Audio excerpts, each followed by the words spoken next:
شكرا سيادة الرئيس.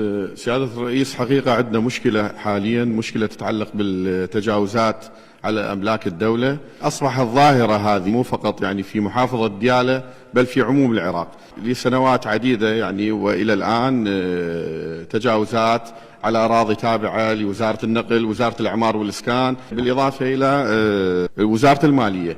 طبعا عندنا يعني في محافظة ديالى في مواقع رئيسية واجهة المدن تجاوزات يعني تتم يعني على مرأى ومسمع الجميع دون محاسبة ودون معاقبة المتجاوزين.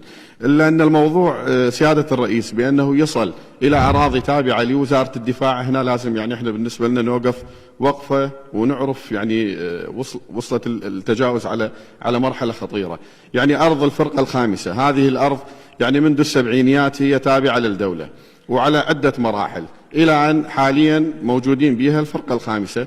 ظهر لنا شخص بأنه يدعي على أنه هو يمتلك هاي القاع ب 2017 أعتقد أو 2016، وحصل على قرار، فالدفاع أمرت بأن يسلمون الأرض لهذا الشخص. المشكلة بأنه أنا قدمت وزميلي أيضا شيخ عبد الخالق وأيضا يعني بعض الأخوة النواب قدمنا طلب لرئيس الوزراء، طلب لوزارة الدفاع، آخر طلب قدمناه لرئيس الأركان، طلبنا منه بأنه يتريث بتسليم هذه الأرض، لأنه إحنا عندنا ملاحظات، عندنا شكوك، عندنا كتب رسمية وصلتنا على أنه هذه الأرض يعني تابعة للدولة، وبالإضافة إلى أنه أصحابها الحقيقيين تم تعويضهم سابقا. هسه حاليا قبل تقريبا 3-4 أيام صدر أمر بتسليمها.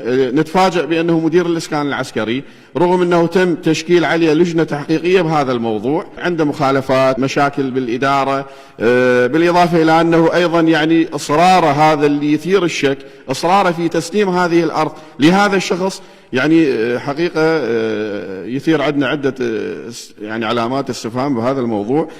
سيادة الرئيس نطلب منك يعني تدخل بهذا الموضوع، نطلب بتشكيل لجنة نيابية بالتحقيق والتدقيق في هذا الموضوع، وأيضا نطلب من رئاسة المجلس يعني توجيه الحكومة بتشكيل لجنة في تصحيح هذا المسار، في تصحيح هذا الخطأ، لأنه حقيقة وصل الموضوع إلى يعني منحى خطير ومشكلة كبيرة هذه.